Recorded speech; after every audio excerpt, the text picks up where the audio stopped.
What's up, guys? What's up? Welcome once again, guys, to another video.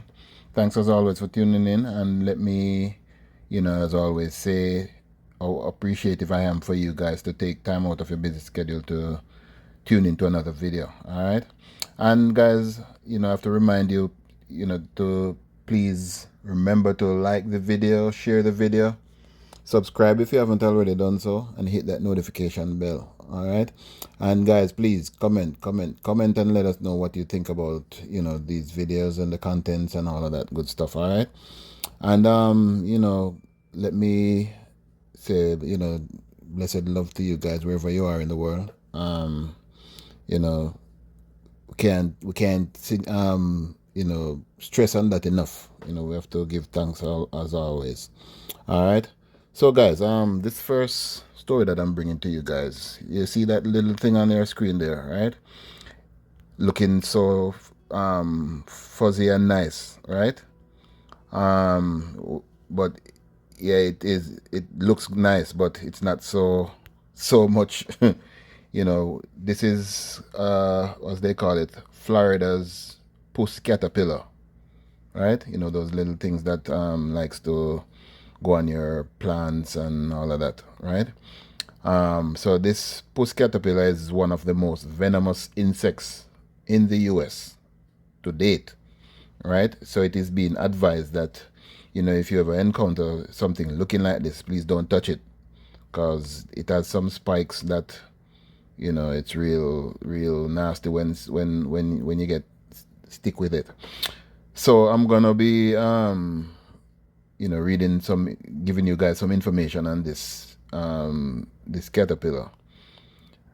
So follow me now, guys. All right, the caterpillars are covered in hair-like bristles and have an orange streak running down their back, according to the Fish and Wildlife Foundation of Florida. It may be only an inch long.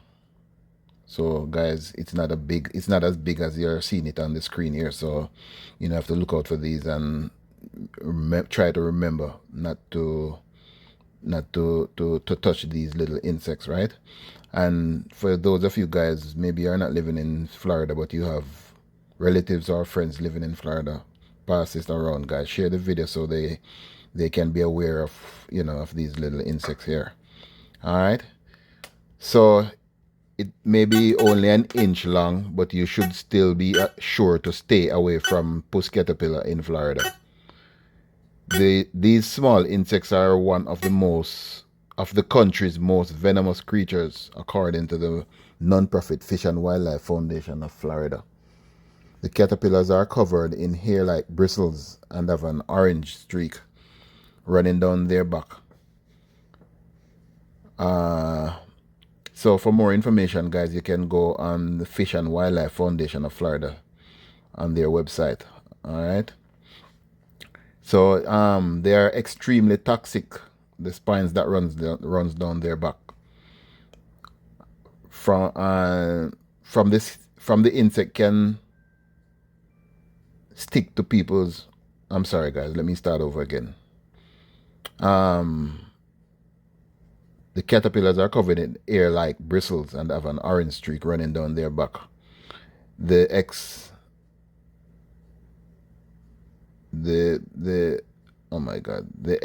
extremely toxic spines from the insect can stick to people's skin and are hidden among its hair. Pardon me, guys. Anyway, stings can be incredibly painful, radiating throughout the body. The non-profit organization said it is recommended to get the spines out of your skin as soon as possible with the aid of cellophane tape. So you see, guys, that's how small those things are. So you have to use cellophane tape. It's one of the best things to get out the spines. So if anyone happens to be stung by these critters, hydrocortisone cream, ice packs, or oral antihistamine can be used to help ease the pain, according to the Fish and Wildlife Foundation of Florida. Puss caterpillars can also be found in New Jersey, Arkansas, and Texas. The population numbers for the insect can change depending on the weather, number of parasites around, and food availability.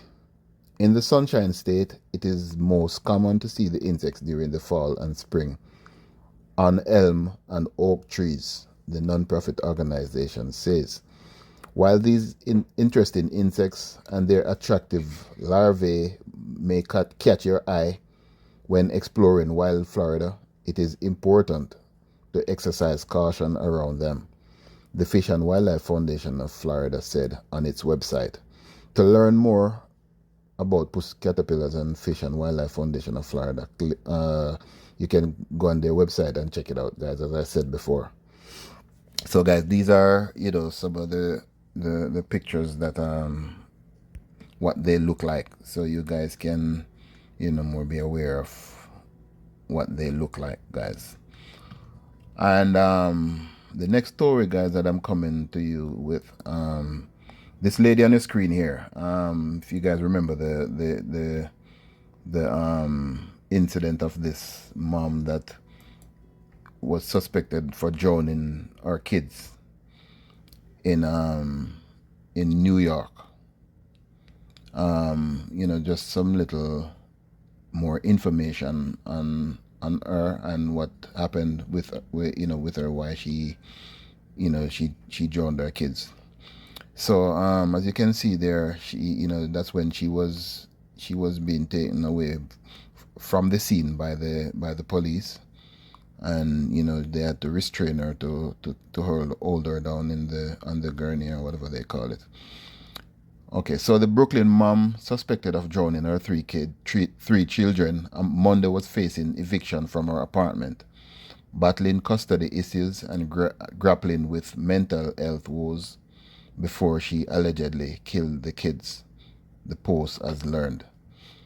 Erin Murdy, 30, of Coney Island, owed more than $10,000 in back rent for her Neptune Avenue apartment, where she lived with her children, and had been threatened with getting booted out since January, after the state's COVID-19 eviction moratorium expired. So, guys, if you remember, the government had issued a mandate, or whatever the word is, that you cannot be evicted from your apartment for owing rent.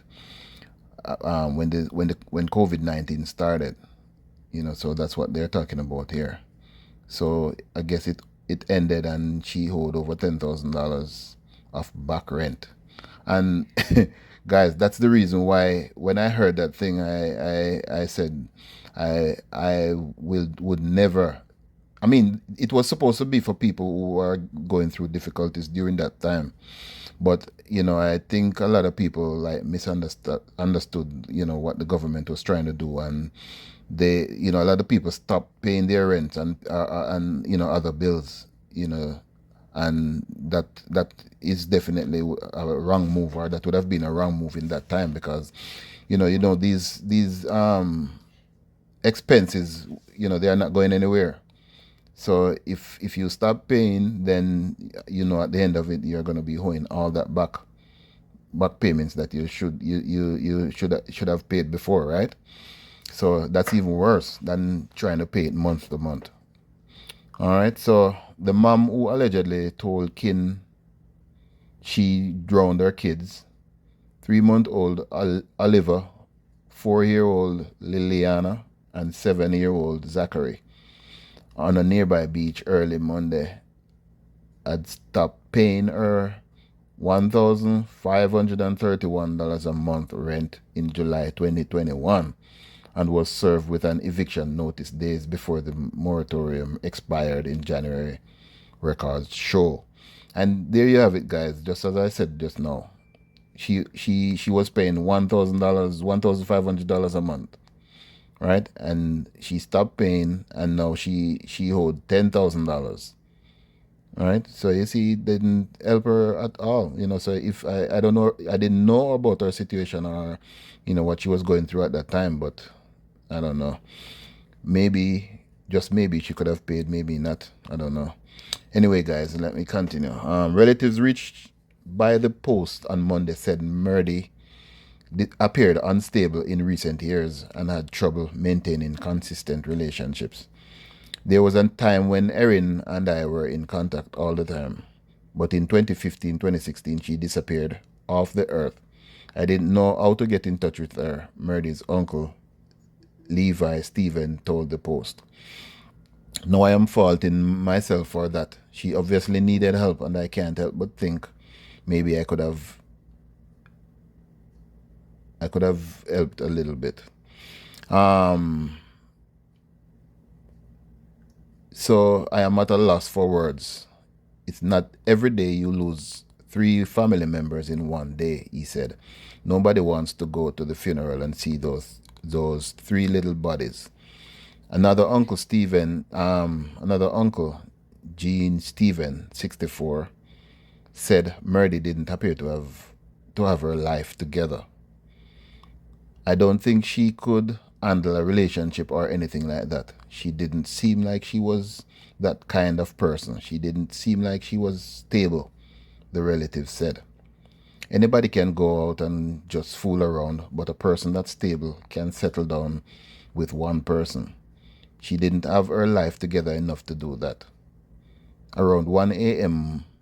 Monday, and I think this was about the 12th of September, what we know, September? About the 12th of September this incident happened, guys. Concerned relatives called police to report Murdy might be drunk and might have done something to harm her children. Hours later, the mom was found by police walking barefoot through the sand on the Coney Island beach, wearing a bathrobe and appearing dazed. Law enforcement sources said that before cops found her, she told relatives she drowned all 3 kids. The children were later found unresponsive along the shoreline, just 3 blocks from their home on Neptune Avenue, and pronounced dead at Coney Island Hospital soon after. Murdy's aunt, Diane Stephen, said she knew her niece was struggling but wasn't aware just how badly. And that's why, guys, I have always said on this channel, I've always spoken about mental health and how you can get help and all of that. So I knew she was struggling in the sense she was trying to find her way through life. In this family, we do have a history of mental illness to varying degrees. A few of us have battled with bipolar disorder, but I didn't know her mental struggles, the aunt said. I just knew she was trying to find a way for her children, a way to get her on her feet. It was the mental issues that took over. Another uncle, Eddie Stephen, said he was speechless when he heard from relatives that Erin killed her 3 kids. She did a little crazy stuff, but nothing that would lead to harming her children or herself, Eddie said. She used to like to party here and there, do a little drinking, but I didn't see any drug abuse or see that she was really irresponsible. It's just tragic. I don't know. She never gave us a sign that she would hurt her children. She loved her children. Murdy's uncle, Levi said his niece was in the midst of a custody dispute with 7-year-old Zachary's father before Monday's hour. He had issues with the way she was raising the child, from what I understand, Levi said. She kind of went off the grid after that, changed her numbers. She wasn't on social media, at least not to the point that I could find her. Law enforcement sources told Murdy that had failed to bring her son to a custody exchange in July ahead of the 6-week visit planned with the kid's father. In May, Murdy pulled Zachary off his youth football team without explanation, according to the coach. She gave a flat-out answer of why he stopped playing. City Silverbacks football team head coach Alan McFarlane told the Post she seemed as if she was juggling a lot. During the 2021 football season, coaches in the youth mentorship sports program regularly picked up Zachary for practice, fed him dinner after games, and dropped him home, said McFarlane, 34. So, guys, there you see, this article is getting kind of longer than I had imagined, and I don't want this video to be too long. So, I'm just gonna cut this article right here, and just to say, guys, as I've always said, mental issue is real, guys. And as you can see on your screen here, this is the little Liliana, one of the kids that she killed, and in happier times, guys. And it's so sad to see, such an innocent little one, just life just taken away from her, just like that, by her own mom. So guys, I just want to reiterate again, that mental issue, guys, it's real. So if you or any of your family members is struggling with mental issue, and especially thinking of harming yourself, your kids, or anybody else, you just contact the mental health hotline, guys, and it's right there at your fingertips where you can find it. Just like when you Google anything you want to know, you can just Google the mental health resources hotline, and you'll definitely find them there, and even speak to someone that that can definitely help, guys. All right, and on your screen here you are seeing the mental health resources, and it has the mental health national helpline. You could dial 988, or go on their website and speak to someone, or whatever way you want to do it. All right, so guys, this last story that I'm gonna bring to you guys, just imagine, guys, going in your laundry room, right, and you meet up on something like this. Or what would your reaction be? And I'm sure it wouldn't be a good reaction, right? So this woman goes into her laundry room and finds this monster waiting for her. So Angie Preciado, if that's the way it's pronounced, guys, pardon me for that, mindlessly opened her laundry room door one day, as she does so often at her home in Arizona, and was immediately met with a loud hissing sound and a gigantic animal scurrying away. It was wildly unexpected, and understandably took her a minute to realize what was happening. As soon as she got a good look at him, she was in complete shock. And there you can see him, guys, in a box where they caught him and put him after. Naturally, I backed off, nearly ending up on top of my dryer. Preciado told the dodo he luckily went opposite of my direction and behind the laundry room basket. Upon escaping my laundry room and closing the door with a broom to cover the cat entry back into my house, I called my husband and told him there's a Gila monster in the laundry room. While the name might sound scary, the Gila monster rarely possesses a threat to anyone. While they do have a very painful bite, they are generally pretty sluggish and just want to do their own thing. Still, it was definitely jarring for Preciado to find one hanging out in her laundry room.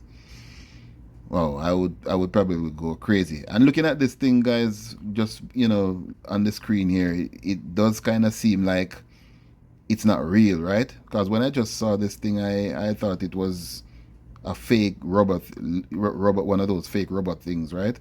But only to find out it was definitely real. I have absolutely no idea how it got into my house, or how long it was there, nor do I know if he traveled throughout my house before ending up there, Preciado said. Preciado's husband didn't believe her at first when she told him about their new resident, until he came home, lifted up the laundry basket, and saw the confused lizard for himself. Preciado called the non-emergency fire department to see if they could help get the Gila monster back to where he belonged, and they had a similar reaction to one her husband had. They too thought it would be something else, but they came anyways. And when the two gentlemen entered the laundry room and moved the basket, they were also surprised, she said. The firefighters were able to gently place the Gila monster in a box and move him safely out of the laundry room. They released him back into his home several yards away, and Preciado was thrilled to see him back where he belonged.